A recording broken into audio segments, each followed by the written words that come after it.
Call to order the Board of Adjustment regular meeting of August 1st, 2024 at, see the time, 4:39. Welcome to the Village of Pinehurst Board of Adjustment. I'm Tom Schroeder and Chair of the Board of Adjustment. Please be advised that this proceeding is being video and live streamed on the internet. We ask everyone involved to ensure that you have turned on your microphones. Please use the microphones as this recording could become part of the proceeding record. This is a quasi-judicial hearing, and we are required to consider only competent material and substantial evidence. And we have four of our regular people, and we need to bring one additional person forward from the planning and zoning to make the five required that we're to have. So would somebody please make a motion to bring Lois forward? I would like to make a motion to seat Luis Mercuro as a member today of the Board of Adjustment. The motion's been made by Jeremy and seconded by Sonia. All in favor? Aye. Aye. And Lois, you are now part of the this Board of Adjustment meeting. Thank you very much for taking your time. I'd like to take a moment to recognize some people. We have some people from from the village here. We got Shelby Crow, who's our clerk over here. Alex Cameron, we're here in the purple shirt. Michael Mandeville, who is the one sitting there in the middle, and Marie Carpenter, who is kind of hiding out over here behind the computer. Okay, I would like to ask the members currently seated to please identify themselves, and starting with my left, if you have visited the site, and also note whether you visited the site and if you've had any ex parte communication, and if so, with whom. So I will stand up. Lois, start with you. Yep. Name? Sorry. Louise Mercuro, and I haven't had any discussion with anybody about the case, and I have not been out to the site. Okay, thank you. Jeremy Hooper, I have not been to the site, nor have I had any conversation. Tom Schroeder, and I have not been to the site, and I have had no ex parte communication with anybody.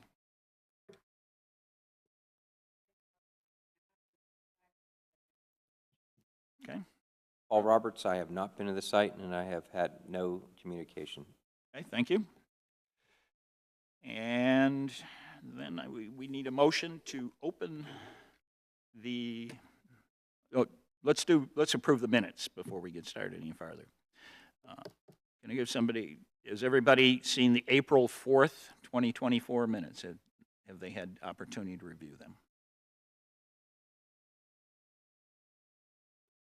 Hearing that nobody hasn't seen those, I'd like a motion to approve the minutes then. I move to approve the minutes of the April 4th, 2024 regular meeting for the Board of Adjustment as written.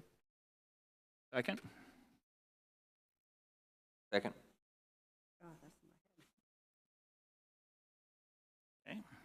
Motion to approve the minutes has been made and seconded. All in favor say aye. Aye. Aye. All opposed? Passed unanimously. Okay. Make a motion, could get a motion to open the regular meeting. I would like to make a motion to recess the regular meeting and enter into a public hearing. Second. Motion to recess the public hearing and recess the regular meeting and enter the public hearing has been made. All in favor? Aye. Aye. Aye. All opposed? Not hearing anybody? It was passed unanimously. Okay. Public hearing. This is public hearing identified as PLN 2024-00103 regarding 2140 Midland Road variance request. The purpose of the public hearing is to receive testimony for the variance request from Pinehurst Development Ordinance Section 9.13, fences, walls, columns, subsection B6 for the property addressed at 2140 Midland Road, further identified as Moore County PID 0003290. This property is located within the R30 zoning district. Specifically, the applicant is requesting a variance to allow a fence that exceeds 4 feet maximum height when abutting a defined front yard of an adjacent property. The procedure, the rough agenda we'll go through is the staff will present when requested, then the owner and the applicant will provide testimony, and then we'll have a public comment period. Owner applicant will have an opportunity to rebut or comment on any of the testimony. Board deliberations will then take effect, and we will vote on the variance at that point in time. Does anybody have any questions? Okay. And then we're off to the board report, or I mean the staff report. Thank you. All right.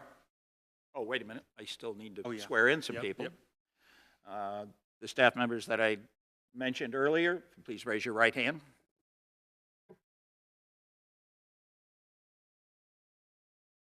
Those that are going to talk? Just two, Alex and Michael. You swear to tell the whole truth and nothing but the truth, so help you God. I do. Thank you. Now, we can have the staff report. Okay. Good evening, everybody. Thank y'all for being here. So let's get started. This is an evidentiary hearing. Requests for variance are quasi-judicial decisions which require an evidentiary hearing. These decisions are quasi-judicial due to the fact judgment and discretion is used in applying the standards for review.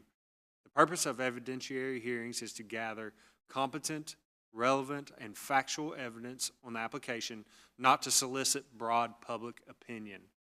All who participate must be sworn in to provide factual testimony and relevant evidence only in limited repetitious testimony. Staff acts as the initial witness by presenting basic information and background on the request and enters staff exhibits into the record. The applicant and other witnesses will be sworn in and are able to provide factual testimony on the application to the board. Board members listen, ask relevant questions, assess the credibility of all testimony, remain impartial, and vote on the case. At the conclusion of the hearing, the board shall make its decision based on the evidence submitted and testimony given while adopting finding of facts on all standards. So let's get started. So the public hearing was noticed in accordance with the Pinehurst Development Ordinance and North Carolina General Statutes 160D-406. And as you can see, here's the public notification map with the subject property and with the hatched outline on it. So the specific request is before the Board of Adjustments because the applicant requests to allow a fence that exceeds 4-foot maximum height when abutting the defined front yard of an adjacent property. Section 9.13B6 of the Pinehurst PDO states fences, walls, and similar structures shall not exceed 4 feet in height when abutting a defined front yard on an adjacent property. The applicant requests a variance to allow a 6-foot fence in the rear yard of 2140 Midland Road at the southern end of the property that abuts the defined front yard of the residence that is under construction at 2144 Midland Road. So a little bit of background on this property, the whole thing behind it. So the original structure, which is 2140 Midland Road, Lot 1, was built in 1968. The subject property, 2140 Midland Road, is approximately 39,677 square feet, or plus or minus 0.91 acres, which complies with the minimum lot size requirement of 30,000 square feet for the R30 zoning district. The applicant purchased the parent tract, Lot 1, 4.75 acres in May of 2022. The applicant began extensive renovations to this residence in August of 2022. The applicant followed the minor subdivision approval process and created 2 additional lots from this parent tract in September of 2023. 2144 Midland Road, which is Lot 2R, 2.07 acres, and 2148 Midland Road, Lot 3, 1.61 acres. 2140 Midland Road was purchased by the current owner in April of 2024. The fence in question was built in March of 2024, according to the applicant. The fence was discovered by staff during the final inspection for the approved renovations at 2140 Midland Road. And here is a property sketch of the 2140 Midland Road lot. So Midland Road is going to be at the top of that where it says Exhibit A2. So you would come in, the driveway, go around the pond there, and 2140 Midland Road would be on your left. And you can see the fence where it's shaded pink is where the maximum 4 feet would be allowed because of it would be abutting the front yard of 2144, which is to the south of it, that is being constructed right now. And you can see where the green is where the 6 foot is allowable. A 6 foot maximum fence is allowable. So I have a few pictures. So this is the rear yard of 2140. So this would be standing in the back of 2140 Midland, facing the new construction. If you see the second picture on the right, that shed is part of the property of 2144, facing back that towards that house.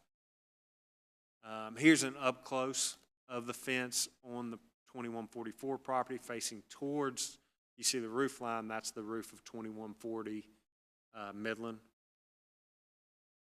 This is standing in front of 2144, and if you're looking straight forward through the trees, that's where the fence is located. And here's an aerial map of the property, and the red outline is where 2140 is, and to the south of it is where 2144 is being constructed. So the standards of review. The Board of Adjustment shall not grant a variance unless and until it makes findings that all of the following standards of review have been met. A necessary hardship will result from the strict application of the ordinance.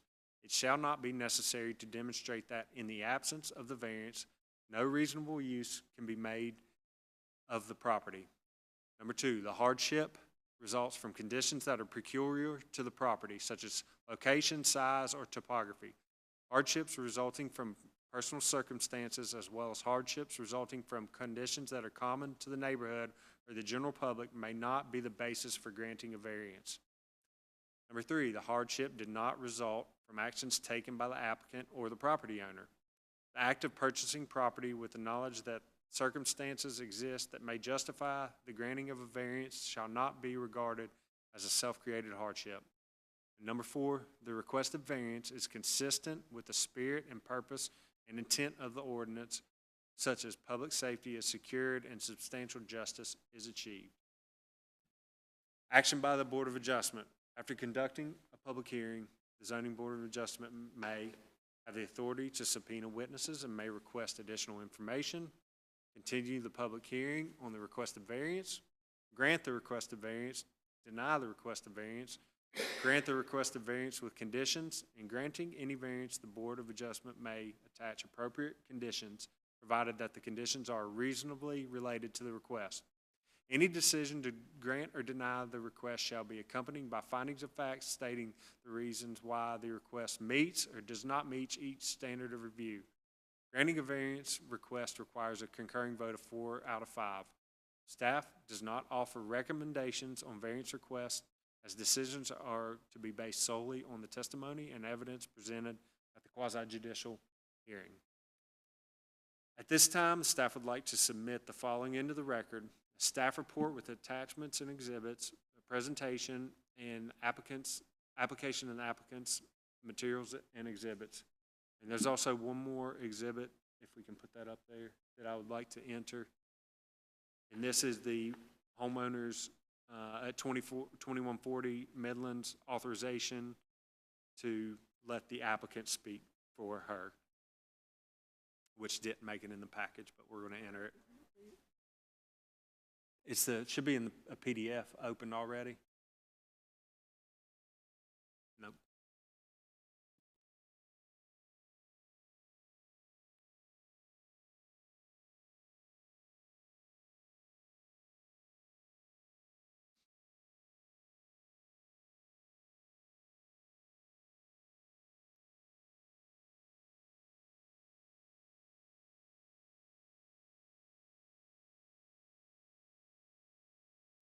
exhibits. Authorization. So here's the authorization from the property owner at 2140, allowing, authorizing Mr. Riddle, the applicant, to speak for her. And I'm going to read that application Okay. into the record. It's in reference to PLN number 2024-00103, dated 7/5/2024. Authorization 2140 Midland Road. I, Heidi Harparco, Harakpo? Harakpo? Harapco? Okay. Being the owner of 2140 Midland Road, Southern Pines, North Carolina. Book 6152, page 572 through 574, do authorize F. Kelvin Riddle Jr. to file an application for a variance for the rear fence on my property to remain 6 foot in height. F. Kelvin Riddle Jr. was the former owner of the property and remains owner of the adjacent property at 2144 Midland Road. Should you have questions, please feel free to contact me at 808-276-6929 or by email at the email shown on the screen. And it appears to be properly signed by the individual so noted. Thank you, Tom. You're welcome.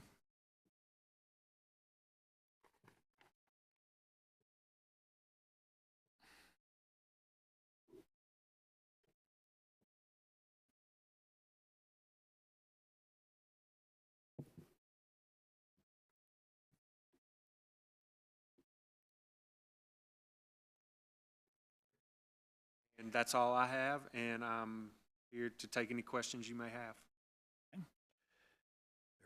Does the board have any questions for clarification of the staff report? Go ahead, Jeremy. Michael, could you give the board a little bit of information on the process for the minor subdivision approval, the steps that possibly need to be taken or the applicant took during that process? It's probably a better question for me, Please, Jeremy. yeah, Just for because our knowledge. Michael wasn't here at the time when that went through. Perfect. So as any point in time when the applicant or owner wants to subdivide the property, typically starts with the initial communication with village staff, usually after they've already had some sort of interaction or contact with a professional land surveyor, who are those who are authorized by state statute in order to draw out divisions of land. Application is then to be forthcoming with the subdivision plat and layout, which is then reviewed by planning staff initially, then if needed and necessary, in this case it was, is reviewed by the technical review committee. There were, to see what other improvements or otherwise needed to be met in order for the division of land to take place.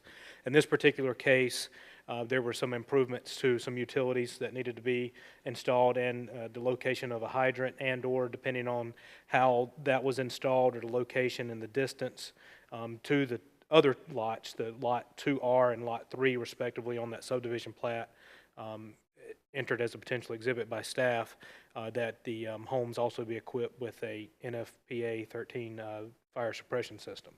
So that goes through that sort of somewhat as a minor subdivision. It's not as rigorous of a review, but there's a list of requirements in Appendix E for what needs to be put on the subdivision plat by the surveyor, and then whatever necessary improvements are to be met before a building permit or otherwise could be issued on those two lots. So I don't have the dates right in front of me, but as you saw in the staff report and in the staff presentation, the date, I believe it may have been September of '23, I think, is when that was recorded with the Register of Deeds and approved by the village. That's correct. At that time, just what's relative to this, I mean, at that time, the applicant during that process, do they, or is there, do we state which is the front, rear, and sides of the lot during that Setbacks were process? shown, And then yes. I'm guessing we also show really a road or an entry point for each one of those. Yep, and we could, if it's helpful, if the board as a whole would like, we can pull that plat up, which kind of shows the building footprints and stuff like that. Would help, yes. Okay. Well, at that time, it was stated which was going to be the front, the rear, the sides of the lot. It was shown on the plat, yep. Okay. Based on the setbacks, and because they're I kind of use the term, sort of industry standard term as, flag lots, how they're, the front setback wouldn't be measured from the area, the dimensional area that directly abuts and the street frontage, which in this case would be Midland Road. It's applied after the lot hits an appropriate width, I believe is a minimum 100 feet for the R30 district. And then you measure back from that for that front setback. So you'll see that front setback's pretty far back. And then those setbacks, front, side, and rear, were also applied to the individual building permits for 2144 and 2148 respectively when they were approved. Okay, okay. So the homes that are being constructed today are kind of facing together? Midland. Midland. If So you they're all look at- facing Midland? If you all look three at a of those. front or a front door, however you picture that, it's looking, each one is kind of looking to the backyard of the other, if you will. Okay. Was a request for a permit requested for the fence in 2024? It was built? We didn't get a request for a fence permit application until staff discovered the fence upon that final inspection. During the construction process, it was noticed that there was a new construction fence. It was, How? Okay, go ahead. sorry, No, I'm sorry. it was during the inspection for the renovations at 2140, when a Okay. staff member noticed it. But the fence, just for our clarification, the permitting for the remodeling of 2140 did not include a fence as a separate application for a separate permitting. Okay, all right. And all the renovations were permitted properly in the beginning. It's just the fence was noticed during those inspections after the fact. Thank you. I think it's all my questions. For this? No, for me and my understanding of the application, what I was just trying to make sure that I understood, really just the process and stating which was the side yards, rear, and the front. That was for my own knowledge, and I was curious if it would happen during that process of the small area plan, so, small area. So the answer to that, then, was it did not happen during that period. I think staff clarified that during the subdivision, or the minor subdivision approval process, it is stated which areas of the lots are front, back, rear, and side, so, thanks. But the issue with the fence did not come up until well after that, that subdivision. Is that correct? Just to make sure I'm clear with Yeah, you. the subdivision was recorded last September, almost a year ago. Yeah. And the final inspections were in March, I believe. One more question on the fence permitting.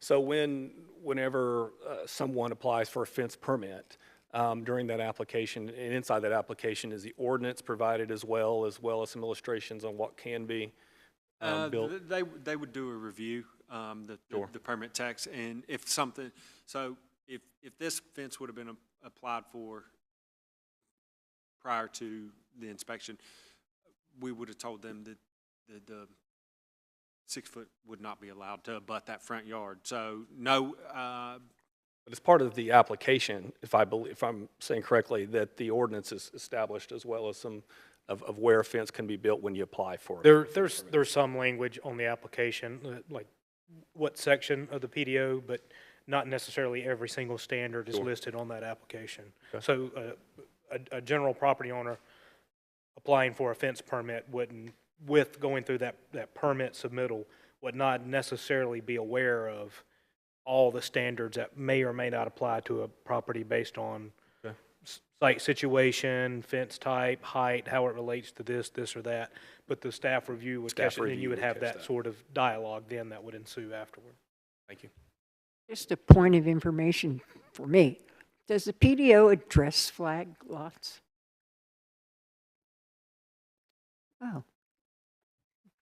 Very interesting. For the record, staff didn't answer that question, but we have subdivision standards as it relates to flag lots.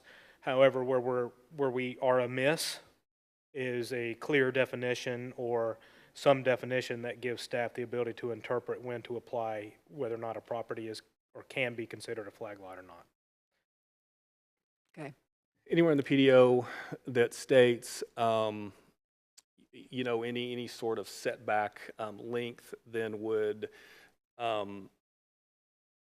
not hold the ordinance in place. So I think if you're 50 foot behind the setback versus 400 foot behind the setback, would the 400 foot or 1,000 foot behind the setback technically still fall 3 in or the same 5, ordinance? yeah. You get where I'm going? Yep, Just for, Yep. It is, the standard is only, no dimension added to it. The standard is only where a defined front yard of an adjacent property is immediately adjacent. So not within a prescribed distance, or if there's other means of buffering, or none of that is in place at this time. but if you're behind it in any sort of distance, the ordinance applies? Yep. Okay, thank you. Question. Just to make sure I understand where everything's at, I'll try to dumb this down. The applicant is 2144.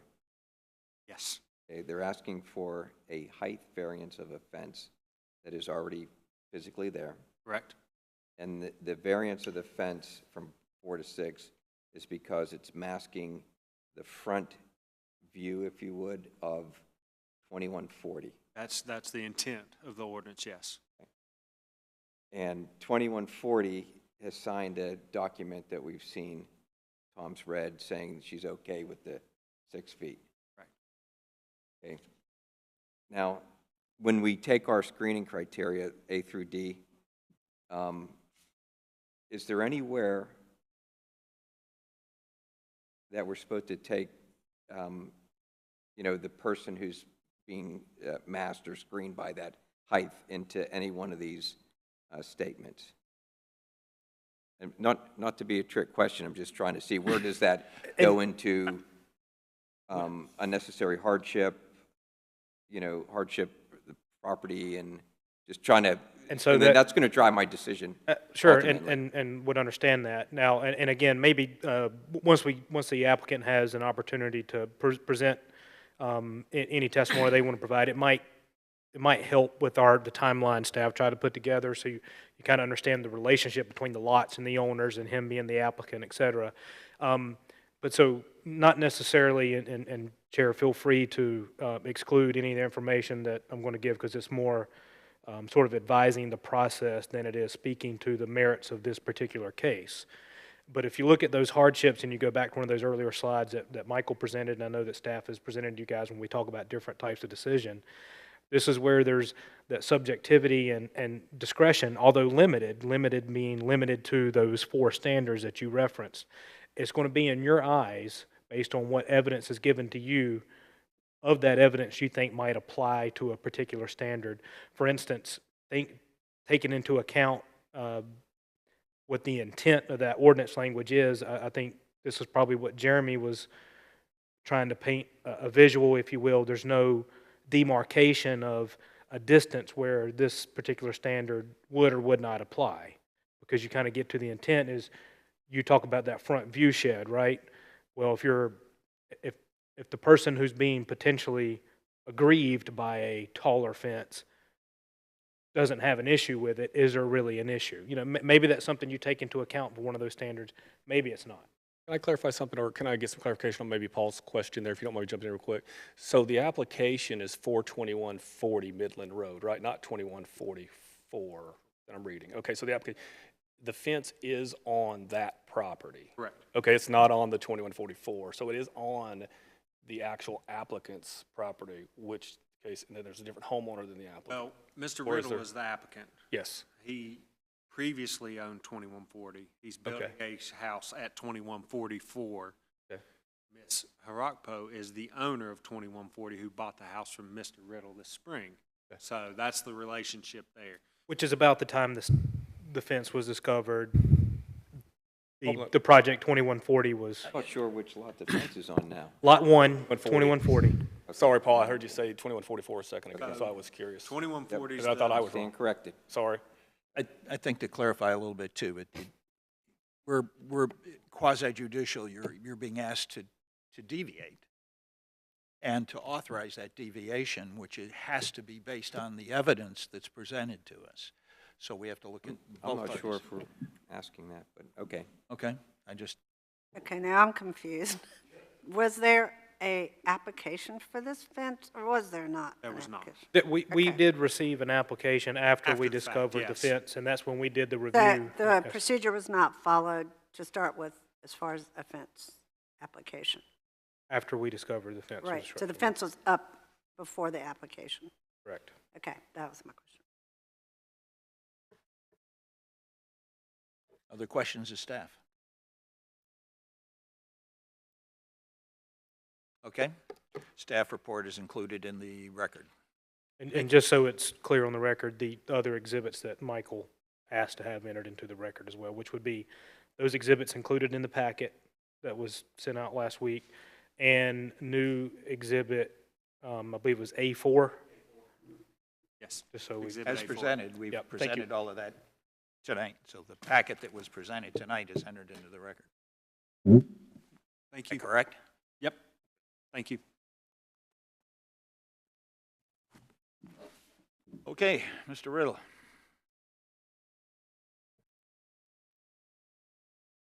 Yep, just have a seat in front of the one with the green on it.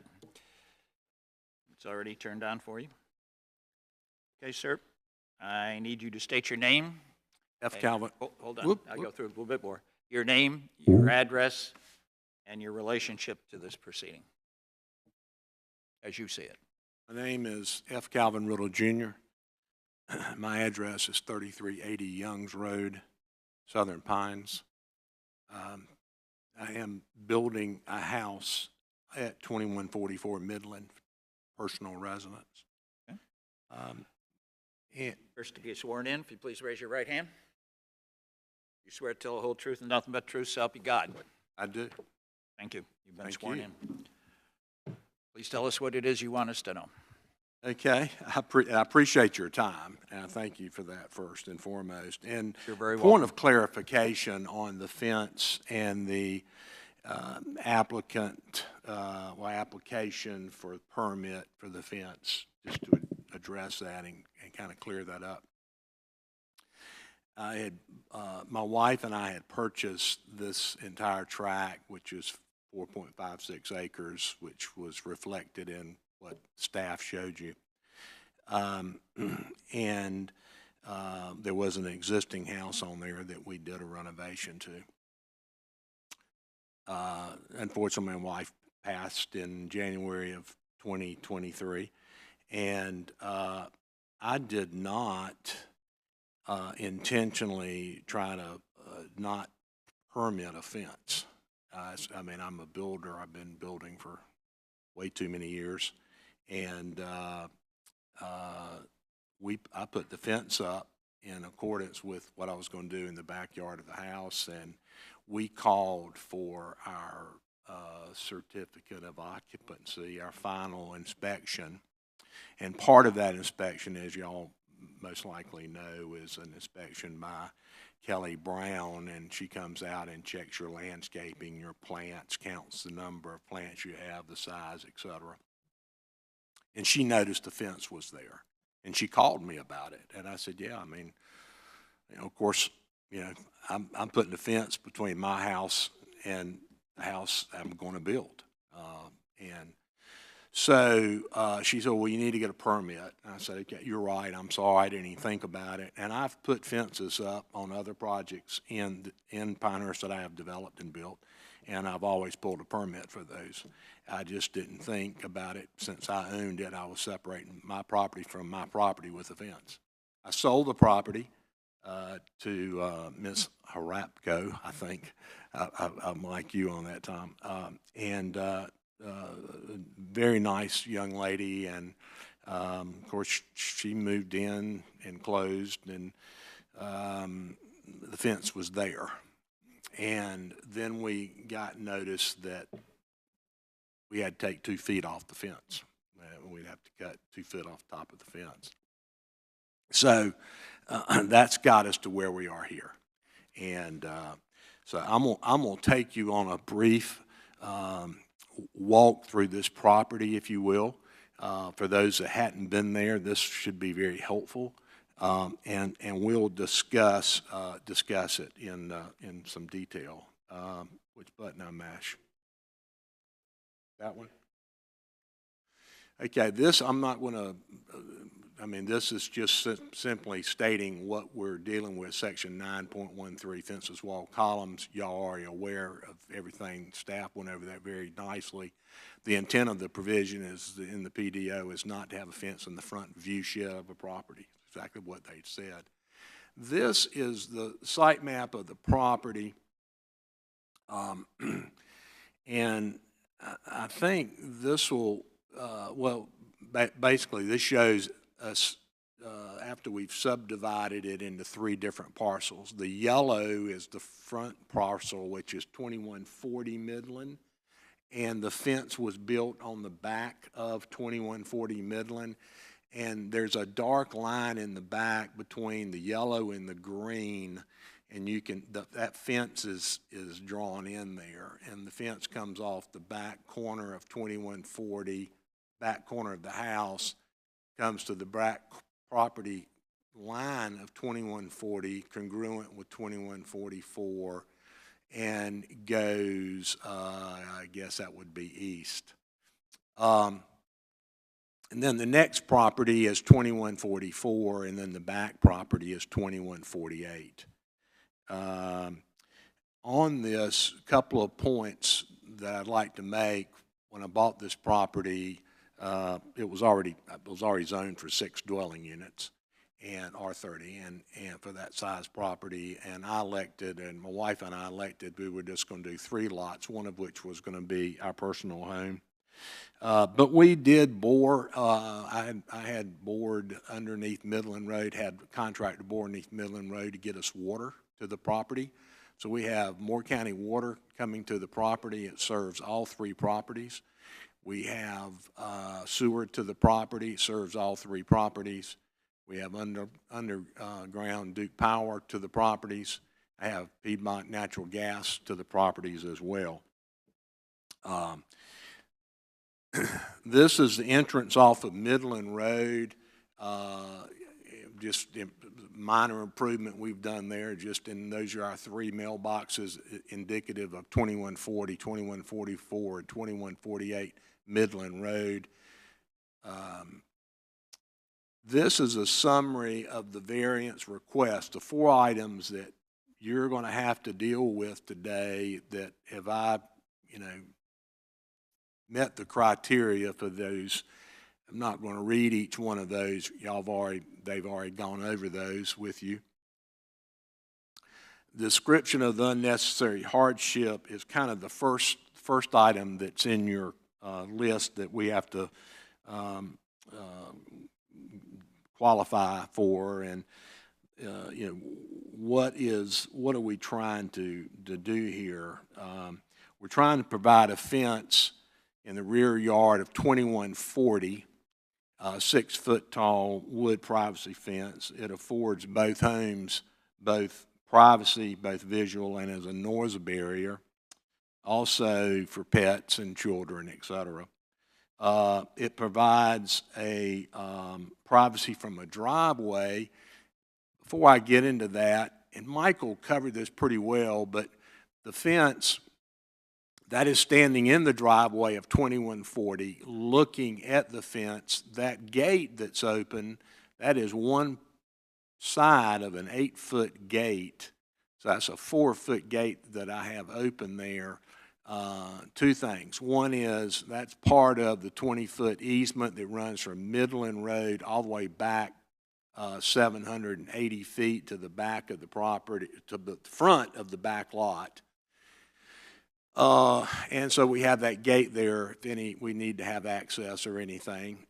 That's the reason for the gate. And then also the little well house that Michael pointed out, that's the little shed you see. That was an existing well house that served the home at 2140 that was built in 1968. What I did, as I shared with you just a moment ago, I ran water and sewer to all 3 tracks. I'm using the well at 2144 for my irrigation. I'm using the water for my domestic water from Moore County.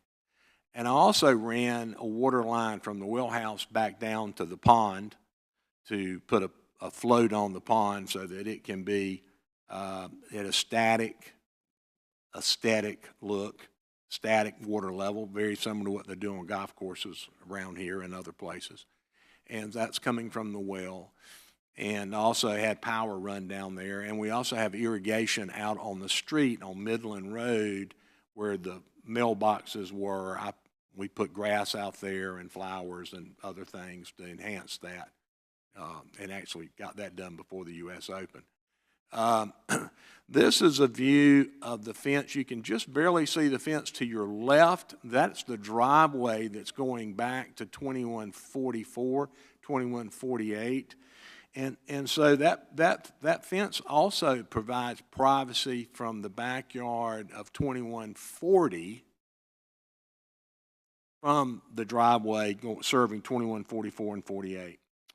And it also, as I pointed out earlier, provides privacy from the backyard of 2140 from that well house and storage area there.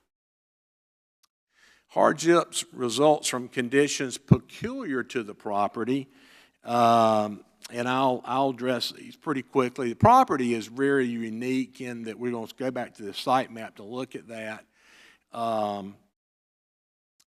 As I mentioned, current zoning allowed for me to do 6 lots. I chose to only do 3, and to get a developer to do that is pretty significant. Somebody who's been developing for 45 years to not go after maximum density. But this property is too pristine and too special to do it any other way than what we've done.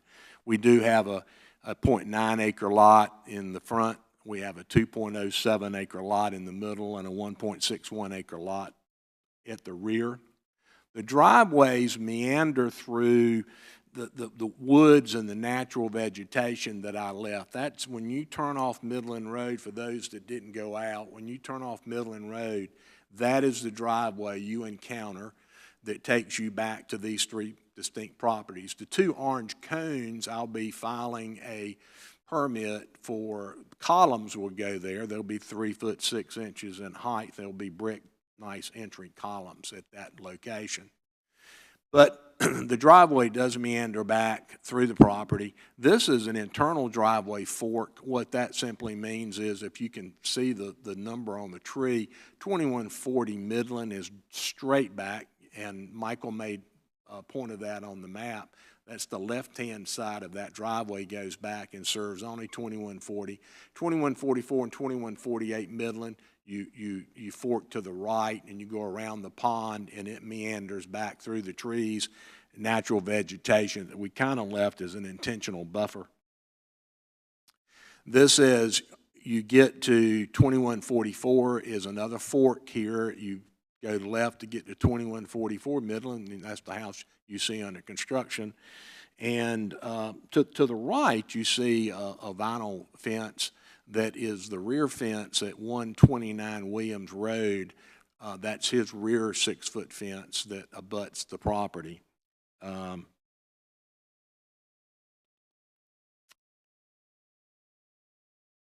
that's the entrance driveway to the front of 2144. The fence that we are all here for today is to the left of what we are looking at in that picture, and it is not visible from there. Hardship did not result from actions taken by us. Well, the location of the home on 2144 was forced to have the front yard congruent to the rear yard of 2140, which, Jeremy, that's what you were asking about with the plat when it was first recorded. We were dictated by virtue that the front yard, the front of 2144, if you will, had to face towards Midland Road, and 2148 faced towards Midland Road. So our side yards we were pretty much locked in. I mean, this would be a real simple case if we just said, oh, let's call the front yard of 2144 the portion that faces towards Palmer Drive, and call it a day, and we could go home, because then all this would be in the side yard. But that wasn't what we were dealt. We were dealt with the front yard being where it is. So I did a front yard setback of 140 feet to mitigate that configuration. So the front of 2144 Midland, my personal home, is 140 feet from the fence. And then we left that natural buffer, intentionally left that along 2140 and all the property to provide these estate lots with as much privacy as possible. You cannot see 2140, and I'm maybe if you went out there and, well, I just don't think you can. I don't think you can see 2140 Midland. I know you can't see it from Midland Road, and you can't see it from Palmer. And Palmer, for those, is the connection between Midland Road and South Knoll, which is that's the property owned by Mid-South Club, and that's their entrance off of Midland when you come through. That's what Palmer is, and that property, that's just to the east of this property, or as you're looking at it, is to the right of this property. You cannot see 2140. You can't see this fence from there. 2144 is visible to a certain degree. 2148 will be far more visible. Oop, I hit the wrong button, sorry. The view of the buffer between 2140 and 2144 Midland Road fence is behind the buffer. I'm standing, this picture was taken by me, I'm standing on the front porch of 2144. And I'm looking at 2140, and the fence is in there. You just don't see it because of the buffer we left in that 140 feet. This, let me back, can I back up? It is. That natural area we've left in there is going to remain, and you won't see the fence. In contrast to that, this is the other side of the fence. This is the backyard of 2140, and you can see where 2140. It's manicured. We sodded that backyard. They have a nice concrete patio out the back, and this is the renovated house at 2140 that Ms. Harapko lives in. Request the variance being consistent with the intent of the ordinance. Well, the intent of the ordinance per VOP is not being the front view shed of the property. The fence is not in the front view shed of the property. This is the fence, and Michael showed this earlier. This is the fence between 2140 and 2144. This is the fence in question. Now, I'm going to take you and turn you 90 degrees. I'm going to turn 90. The other side, before I do that, the other side, Michael pointed out too, that roof you see just above the fence that's 2140, and that's their backyard. So I'm standing on 2144 Midland. I'm actually standing right at the well house, and I'm going to take and turn 90 degrees, and I'm going to look directly at 2144 and at the house, and you can't see it. You can barely see something through there, but I mean, that's the buffer we've intentionally left there.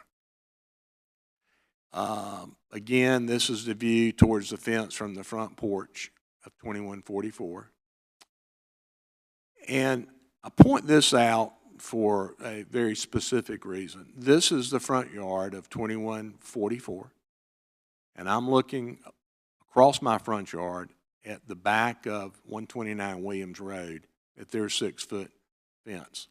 Now, as I told Michael, and I think I told Alex as well, I don't point that out to say two wrongs make a right, or he did it, so why can't I do it? That's not the point at all, because I'm glad that fence is there. I think that fence serves a great purpose for both the gentleman at 129 Williams and for me. I'm not looking in his backyard. He's not looking over at me. I think the point that I want to make is ordinances are black and white. And until you have a request for a variance, because there's a gray area. There's something that that ordinance just doesn't cover. And I think that's where we are, and obviously that's why you sit on the board, is you hear these variances. You know, my thought on it is, I have no problem with the fence at 129 Williams. I have no, and I'm the property owner of 2144, and I have no problem with the fence at 2140. And the property owner at 2140 has no problem with the fence at 2140. It doesn't affect anybody else. This is in the section 9.13, section 6 of the Village of Pinehurst EDO. This is their diagram, if you will, their illustrated example of lots and front yard, rear yard fences, 4 feet, etc. This is their diagram. My thought on all of this is that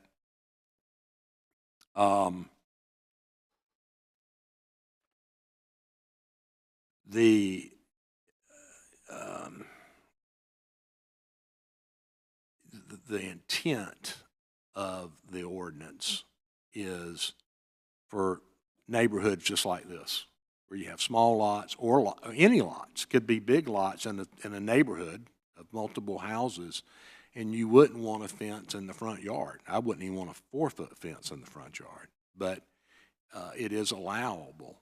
But I don't think the intent implies to where we have 2-acre lots, 1.61 acre lots, and so that's kind of my thought on that. And I would ask that if you have any questions, please feel free to ask me, and or Alex or Michael will try to answer them. But we feel like that to go in and cut 2 foot off of a fence that was constructed to provide privacy, and granted, I didn't do the permit exactly correct, and that I take full blame for that, but I wasn't really thinking about pulling a permit, but we did as soon as we were asked. So, but again, thank you so much for your time, and hope you have some questions I can clear up or answer for you. Okay, thank you very much, sir. And board, questions or clarification? Just so the record's clear, if I could interject real quick, Chair, just could we have the board formally accept Mr. Riddle's presentation now, I guess would be Exhibit A5 that he just went through. I think there was some helpful information and depictions there. So if the board would be willing to entertain and enter that as an exhibit, I'd appreciate that for the record. One of those. The entire presentation he just had. Okay. So that is not already in Correct. there? Correct. Okay. So the staff will properly number the exhibits that were presented tonight then, right? For the record, yes. We'll get a copy. We'll be able to drop a copy of Mr. Riddle's presentation on our internal drive here before he leaves, and we'll have that labeled if the board will accept it. Okay. I'd like to make a motion. I'd like to make a motion to accept Mr. Riddle's presentation as given tonight with the additional information as he gave to the board into the record and accepted as evidence by the board. Second. Motion's been made and seconded. All in favor? Aye. All opposed? It's been unanimous. They approve to have it entered in the record. Does the village have any, I'm assuming based on your request, you're requesting it, but do you have any other comment on this matter? Nope. Unprovided, no? Okay, back to the board and questions. Of course I do. All right. Mr. Riddle. Yes, sir. Can you help the board when the construction process of 2144 began? Sure. The permit,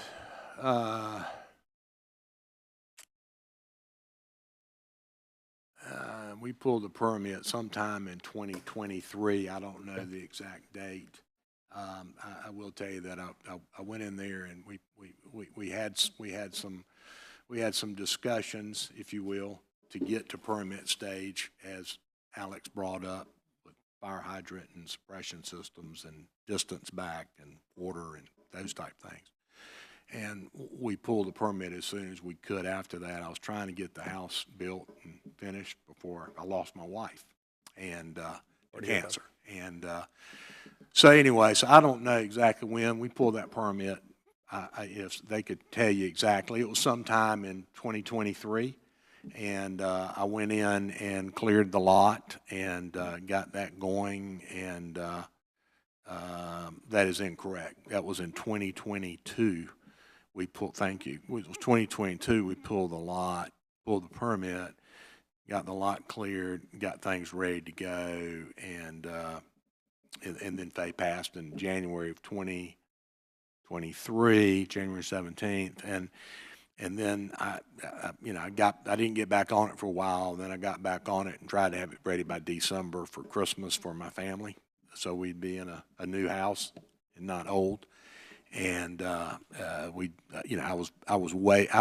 you talking about a builder being optimistic and telling you a move-in date that they're not going to make. Well, I was telling myself one I wasn't going to make, and so anyway, so I pulled back off, and so it's been a process.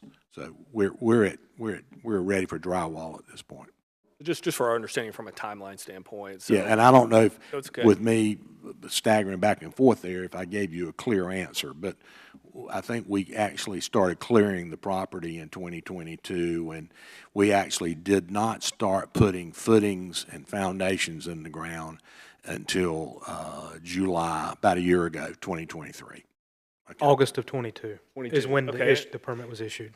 And the specifics there are just more in relation to the other Yeah. 2 points. And so Yeah. the home, you sold the home at 2140. Yes, sir. Was that in, and that was in 23 also? No, sir, 24. Okay. We just 24. Okay. sold it. We sold it.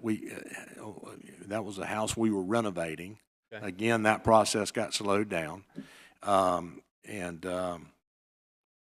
Faye was an interior designer. Sure. I think we've Okay, met her before. and a sales lady as well, but primarily her background's interior design. So she was a cohort in crime, if you will, on all that. But we slowed down on that as well, and then we put it on the market in March of, I think, 2024, and I had a contract in 3 days. And we closed on I think it was April 5th is what we had discussed, but we closed on it in April. Was Yeah. the fence before the sale or after the sale of? The fence? Yes, sir.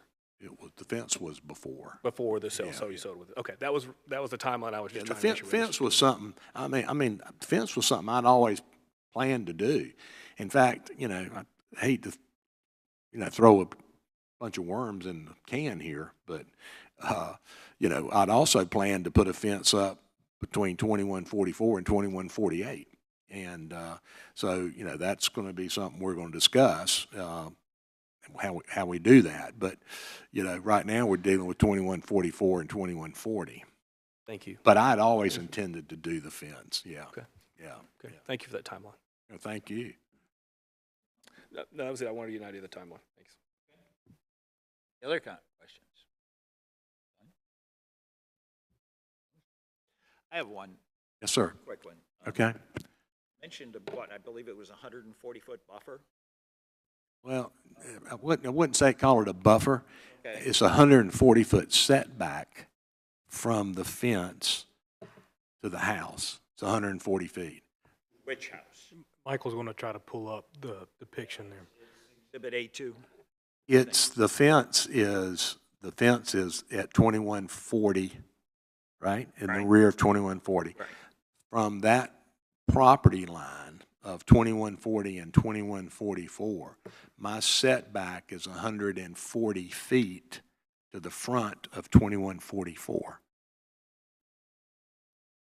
I might, Yeah, You it's right go there. back to the You color go right coding. there, right there. It's right there. Look, right there.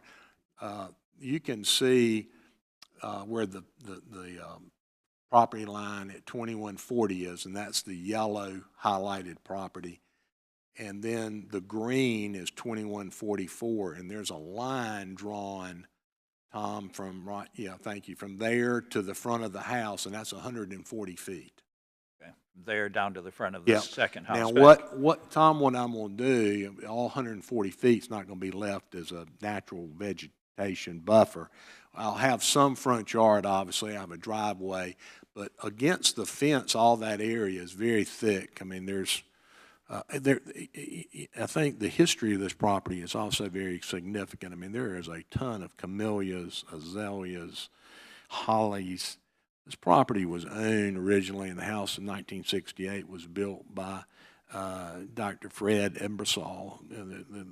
The garden over at Sandhills Community College is named after him, and he was the head of that over there, and this was his home, and this is where he grafted and grew thousands and thousands of hollies. And of course, along with that, he had camellias and azaleas and everything. It's a beautiful property, absolutely beautiful. And we're just trying to bring it back. And of course, a number of those hollies he moved during his timeline over when he still owned the property over to the college. So, we're just trying to leave what we can and take out only what has to come out. Okay, so there's quite a significant distance then between Under- that fence and the house. 140 feet. Yes, sir. Yes, sir. I do have one more question or just clarification. What do you That answered my question. So go And ahead. I feel like I'm just sure. Can we go back to the slide, Mr. Riddle, that stated what you felt the hardship was if the ordinance was not, or Yeah, was applied strictly in your That's case? that's the first slide, first. Seems to be a little right there, different description of hardship. than on your application. That's it. The fence, if we're not allowed to not allowed to do this, it doesn't provide a buffer, and in my opinion, between 2140 and 2144. Remember the slide I showed you of the finished home at 2140 and her manicured and groomed backyard? And then there's a fence, and then you come on the other side of the fence, and it's this natural buffer area. So without the fence, there's no line there, if you will, to separate the two. I think you also saw her patio. She hasn't put any patio furniture out there. She's talking about putting a hot tub out there. So from both visual and as a noise barrier, that fence will provide a lot of that. And 4 foot versus 6 foot, that 2 foot's significant. If you're 6'2" and you stand up, I can look over a 6 foot fence, especially if you get the topography right, you can look right over the whole thing. And then the other thing, as far as 2140 is concerned, that fence, as it turns and goes down the side of her property, which they say has to be 4 foot too, because that's the front of my yard goes all the way out to the pond. Pond's on my property.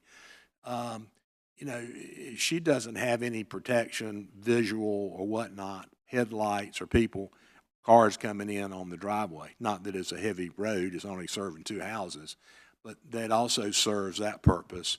And the last but not least is that well house. That well was there, it's been there since '68. We did improve the well house just where it was an old metal building and made some improvements to that, not changing anything other than that, but the well's there. The concrete slab's there, all the stuff is there. I actually have some rooting beds there with that I'm propagating some azaleas right now. And without that fence, she would be able to see right into that, and I'd be able to see right over in her backyard and whatever's going on. So, that would create a hardship, in my opinion. Did I answer your question? Yes, sir. I You're did? perfect. Okay, Thank you. okay, Thank you. okay. Any other questions?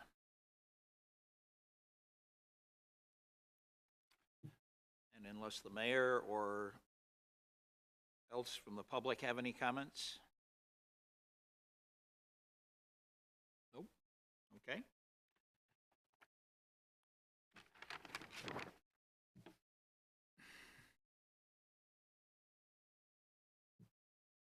I'm going to, at this point in time, make a motion to close, request a motion to close the public hearing, but we're going to reserve the right to open that back up if we see necessary as the board. So would somebody please make that motion to close the public hearing? Move to close the public hearing and re-enter the regular meeting. Second. Motion's been made and second to close the public hearing. Any discussion? All in favor? Aye. Aye. All opposed? Unanimous decision. Thank you. Board discussion.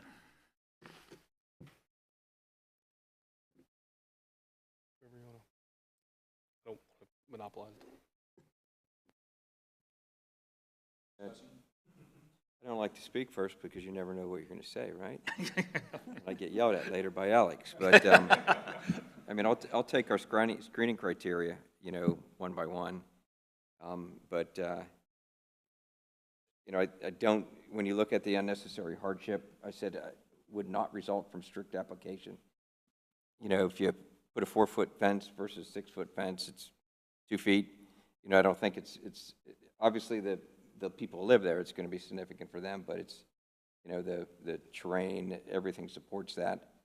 The hardship does not result from conditions that are particular to the property. It's flat, it's a buildable lot. I mean, the grade, the dimensions are adequate for the structures that are planned, that are existing or planned. And the hardship did result in actions taken by the applicant because, I mean, it's not terrain, it's a man-made fence. You know, however, when you look at D, you know, the requested variance is not, or is consistent with the spirit, purpose, intent. You know, it's a lot of land. We've already, I think, Tom, you stressed the point that, you know, for when you look from the front of the home, the fence is almost non-existent.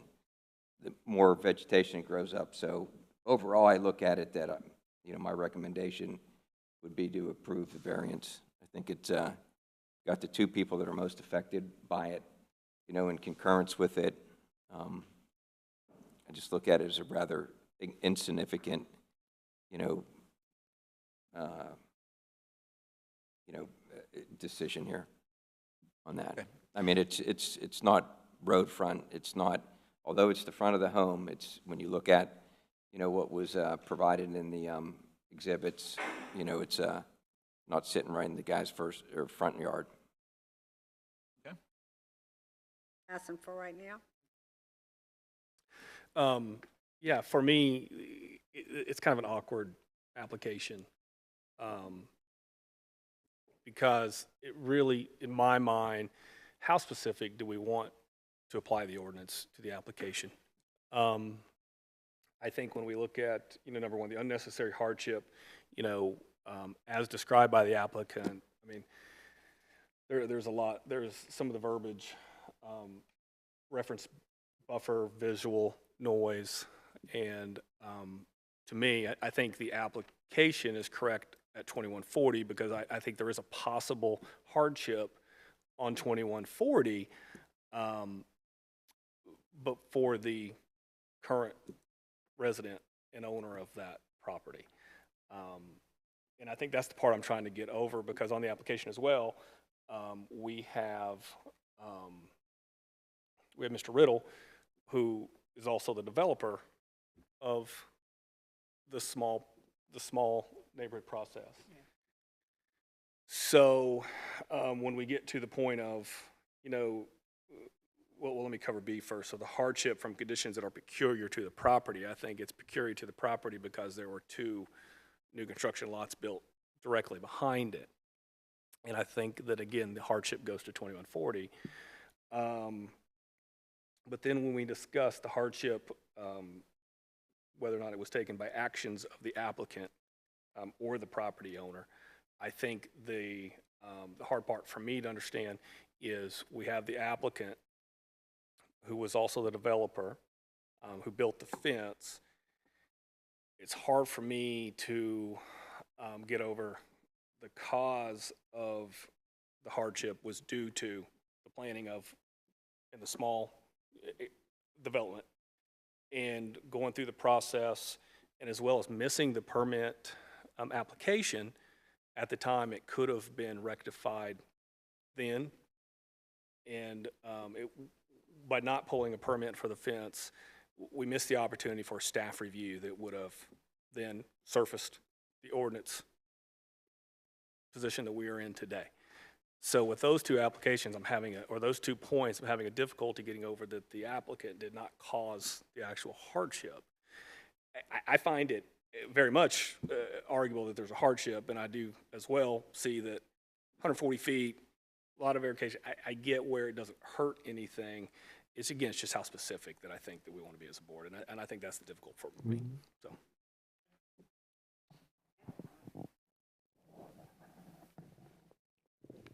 In my opinion, the hardship did result from actions taken by the applicant. I mean, it's a self-created problem. And I'm not sure that it's consistent with the purpose and intent of the ordinance.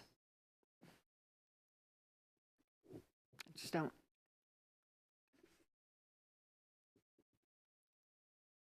We have really specific requirements for fences, and this one doesn't meet them, and it was built without a permit, but that's neither here nor there. That's another thing. I just can't get over that it isn't a self-created hardship. I agree with Louise. And being the new property owner, that's not our position. So I feel like it was created by the builder, and the builder knows about permits. So I think because the applicant or the developer has built for a long time in this community, that he should probably know a little bit about getting a permit for a fence and having it reviewed. That kind of bothers me.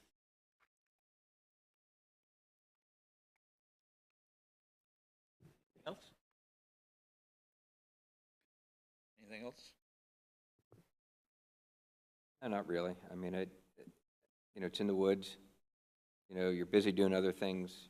You put it in there. Whether hey, I can get over, I don't need to do the permit. Permit slows things down, whatever it may be. But I go back and I look at the spirit, the purpose, and the intent. I mean, I think truly, if this was sitting on Midland Road, and someone was asking for a 6-foot fence on the front, right on Midland Road, I'd probably be concerned. But I think the visual, excuse me, aids and the representation, and just looking on the plot where the structures are versus where the fence is, my personal feeling is, yeah, did this one get sneaked in? Maybe, maybe not. But I don't think it's doing any harm. The way it is with 2 feet, additional 2 feet. I guess that's my point of it. For the record, I also feel, and I'm inclined to feel, that the variance request, is consistent with the spirit of the ordinance. I do feel that way. We just get into the point again of, does it hurt anybody? What's the difference? And that's probably... This goes to the subjectivity of the decision here. I mean, it's there's an area that is, you have to make a subjective decision versus following these strictly and objectively. Well, not that this has anything, well, it does have something to do with it, but you got me at the flag lots. Because I've actually never seen one where it was, 3 coming off and so long and whatever, just to get an address on Midland. So, I know that doesn't have to do with the fence, but... Okay, and I just want to remind everybody that we have to agree to all four of those issues. If we disagree on any one of those issues, then it doesn't pass. Okay, just so people understand that. You have to make an argument in the motion to state why you think that issue should be properly dealt with. If you miss one of them, you're done. Thank you for that. I was just going to do insert my friendly reminder that I normally do with these BOA meetings, as it appears deliberation is winding down and the potential for opening the floor for a motion, that the motion template's provided, and I've been watching Jeremy's making very astute notes on his sheet of paper.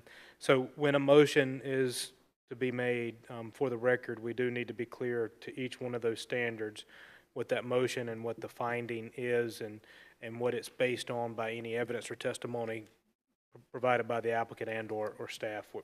So just my friendly reminder for that, so that the record's Yeah, clear. I think sometimes in the past, we just went line by line and voted on them, came up with a roll call on each one, and then, saw if we met the mustard there. So what you're saying then is you would like to go and take each one of the four of them and Yeah, to for, see where. for, I to see guess- where we're standing, and I don't know if we Yeah, need necessarily a formal vote, but a Yeah, concurrence to of. see where we're at with to it. see where Yeah, we're at See with if we can continue to move the process along. Okay? Yeah. Anybody have any issue with that? We're not going to vote on it. We're going Like to a go straw through poll? it and see if it's, straw poll or whatever you Yeah, want to then call I might it, have a motion. see whether we're, You'll just be deliberating on each one of the standards yeah, as you go through. Sure. that's what it would be. Apologize for interrupting it, but do I get to do a rebuttal? I think y'all said there was a rebuttal. Do I get to do a rebuttal this time to try to address a couple of issues that have been brought up, to see if I can maybe help Louise or somebody with what her thought was, or? The rebuttal is only for other evidence or testimony that would be presented.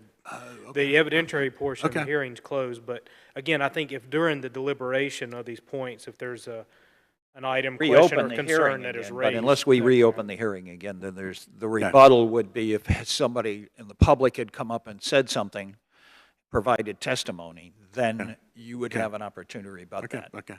But okay. once the public hearing, unless we determine there's a reason to reopen it, and we may, I'm not saying we won't. Well, I hope so. I'd like to address a couple quick points on Understand- that. understand Okay, your thank points, you. yeah. Appreciate you. Okay, so we'll start with the first one. And that one, I'll read them off as they go down.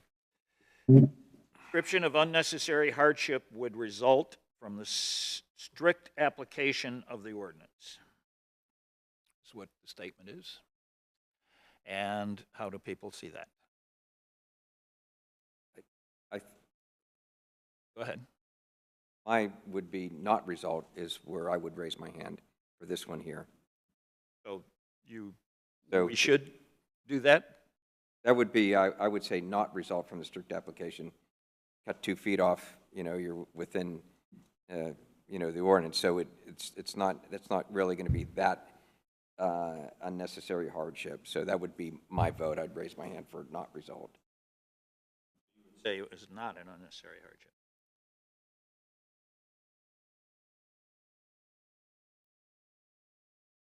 Next. I agree with Bob. You agree with Paul?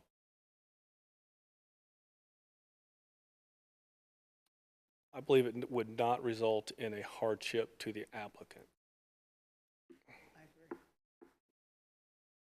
You're saying it would not result. To a hardship for the applicant. We debate the homeowner. You said the same thing, right? Okay, and Paul, does that match what you're thinking? Yes. Okay? And you the same, Sonny? All right? Description of how the hardship results from conditions that are peculiar to the property. How would- I'll go again and lead off. I would say does not result from conditions. It's a flat level lot, dimensions are adequate for the existing and planned structures. I mean, I'm trying to answer these as objectively as I can. Okay, please. That's what the idea. Sonia? I agree. I actually believe that it does result from conditions that are peculiar to the property due to the two new construction lots being built subsequently behind them. Disagreement on that one? One more? It does not. The hardship does not. 3 does nots and 1 does. Okay, so we've got a disagreement there. Description of how the hardship did not result from the action taken by the applicant or owner. I'll start off again. I think Sure, go ahead. hardship did result from the actions. It's a man-made lot. We have an experienced builder. You know, the fence is a new fence after the lots had been subdivided and construction had been started. And it's outside the guidelines of the PDO. Agree. Agreed.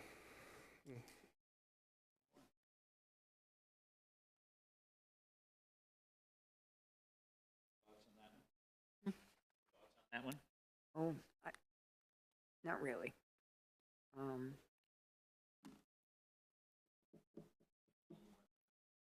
I know. I say did result from actions. Did result. Sounds like everybody's in agreement to that one. Paul, you want to take the last one, explanation of how the request of variance is consistent with the intent of the ordinance? I think it's consistent. I think, you know, it's demonstrated through the, you know, the vegetation, the terrain, the spacing, the density of the structures on the land. I think it enhances quality of life. And we've already displayed that there's, you know, the two affected property owners, there's mutual support and desire to keep the fence at, you know, the 6-foot height, you know, based upon some of the comments that have already been made. So I would say is consistent with the spirit, purpose, intent. I disagree. I'm going to play devil's advocate on that because I'm a little 50-50 on this subject. In a way that it is not consistent with the spirit and purpose of the intent, I'd like feedback of the ordinance, would be that the ordinance was not written for the subjectivity of a new construction house being built after the fact of a timeline of the fence being built. And that was why I asked earlier about the timeline. And so I don't believe that we would write an ordinance that would allow that after, or we're pulling a permit after a new construction house, the timeline kind of fuzzies that bit for me, if that makes sense, on the permit of the, or on the purpose and the intent of the ordinance. I think the intent of the ordinance and the purpose of the ordinance is there for more common and more developments that are typical for our community. We've become very experienced with the post-construction variances. We have been, haven't we? Yes, sir. Yeah. So you said is not. Well, I'm going both ways. I mean, part of me feels that the ordinance was not written for this type of application, to build the house, a new construction house behind a home that's been there since 2016. So that makes me believe that the ordinance is not in spirit of this application. Again, this application is the key words there. But I'm also going back and forth because, you know, the ordinance was written to create a buffer, both visually and for noise, and allow people to have that for their backyard for other reasons as well. And so I see both sides, literally, of that fence. At least. Okay. Yep. You want me to move? Sonia? I think that if we have an ordinance, we have ordinances for reasons. And to deviate just because a property has varied from when they had the application, I don't think is a reason for us to vote against our own ordinances.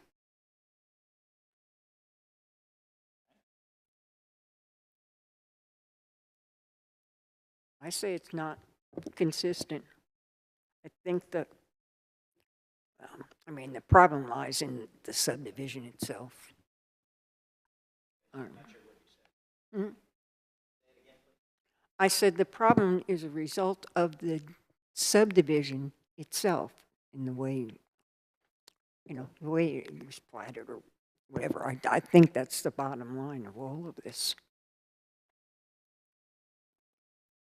Okay. Do we think we're in a position where we can make a motion and vote on this? Or do we also have the option to open the public meeting back up again and ask any further questions? I have, if anybody has any. Excuse me for looking away from the microphone.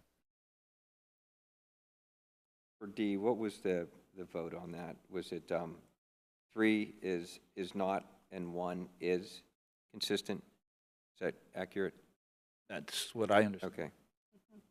Right, we didn't have a vote. Or- Okay. Okay, so do you want to open, my question is, as I mentioned, we retained the right to open it back up to the public hearing if we wanted to. If you have no more questions or desire any more input from that, then we won't.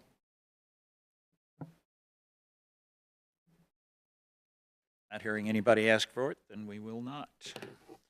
Okay, somebody want to write a motion? Over here. We'll give it, it's all right, we'll give you a few more minutes to work on it. They are not the easiest motions to make. Not a good day. They're rather complex.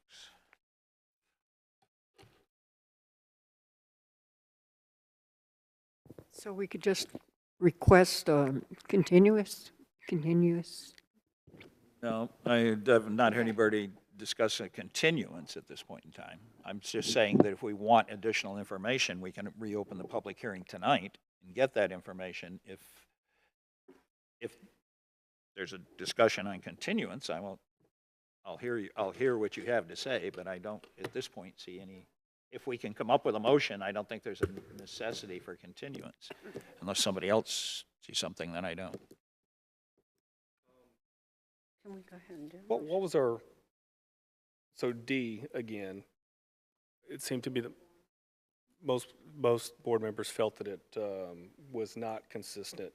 What voted was 1 was is Okay. consistent, and that goes back to my point, I think, the quality of life and the mutual property agreement, the location and everything. And then we had 3 is not consistent.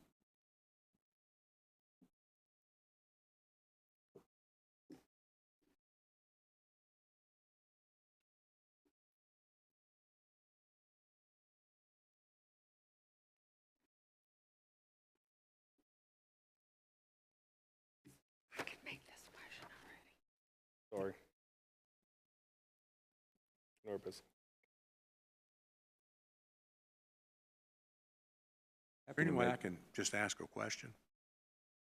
Welcome to ask a question. I don't know whether we'll answer it or Okay, and that's fine. And it probably goes more to Alex and Michael, and also it's a point that Jeremy brought up, and just want to, I just don't want it to be confusing. But Jeremy stated there was a hardship for 2140 several times in that dialogue, but not for the applicant. I'm here as the property owner of 2144, just to say I have no problems with fence. The applicant is me for 2140, the owner, where the fence exists. It's her fence that you're making a decision on. She's the one that's impacted by those various things. So I just wanted to, is that not correct, Alex, in what I'm saying? I mean, the fence is on 2140. She is, and you said the impact is on her on 2140, not the applicant, but I am representing her as the applicant, I guess. I think the record was clear. Mr. Riddle's is authorized by the owner to be the applicant, and we very well detailed the history of the property and the transaction. How Board Member Hooper or other board member feels who might have a hardship is at your discretion. I do have a motion, and I just, point of clarification, that was all. I do have a motion, and it may actually answer some of that, and it does not follow necessarily our voting lines, so I would You're open the up author. discussion. You tell us what yours is, and we'll move from there. I would move the Board of Adjustment deny the variance request for 2140 Midland Road and adopt the following findings of fact.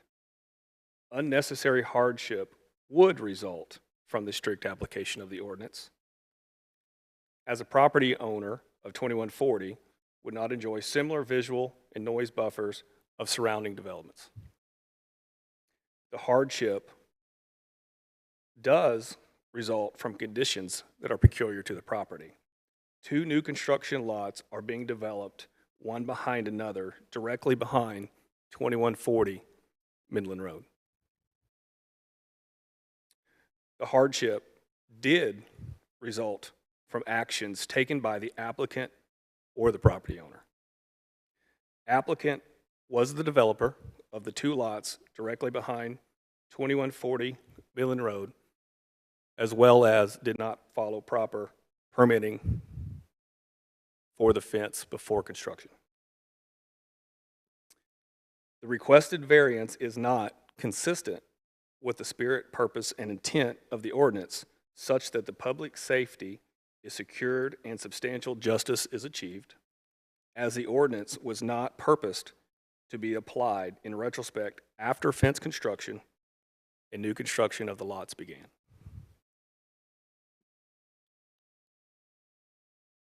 Discussion on the or second first. So Jeremy, you're saying deny the application, right? Yes. Okay, just clarifying it. Do I hear a second? Second. Motion's been made by Jeremy and seconded by Sonia. Any discussion on the motion? Option for further discussion.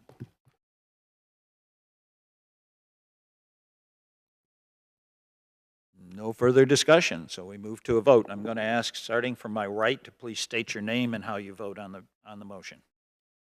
Paul Roberts? No. Yes. Oh, Sonia Rothstein. Thank you.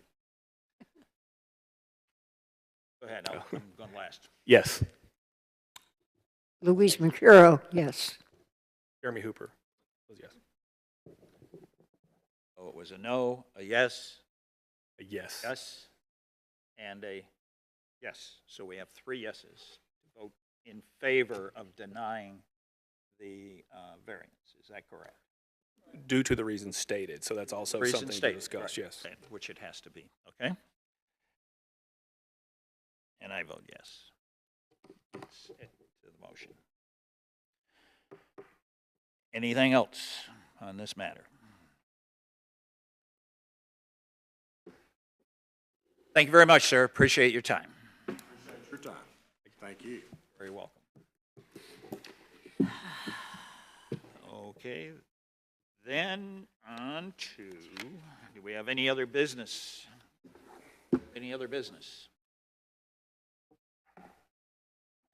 And the next scheduled Board of Adjustment meeting, if required, will take place on September 5th, 2024 at this location unless otherwise notified. Staff, again, is still working on the next Board of Adjustment agenda, being cognizant of what we expect to be with Planning and Zoning Board agenda, too. So we'll be in touch regarding setting that agenda and attendance for that meeting. Sure. Any other new business? Motion to adjourn. Thank you. During the public Oh, meeting? sorry. Second. Motion's been made and seconded. Any discussion? All in favor, say aye. Aye. All opposed, say nay. Adjourned. We're adjourned.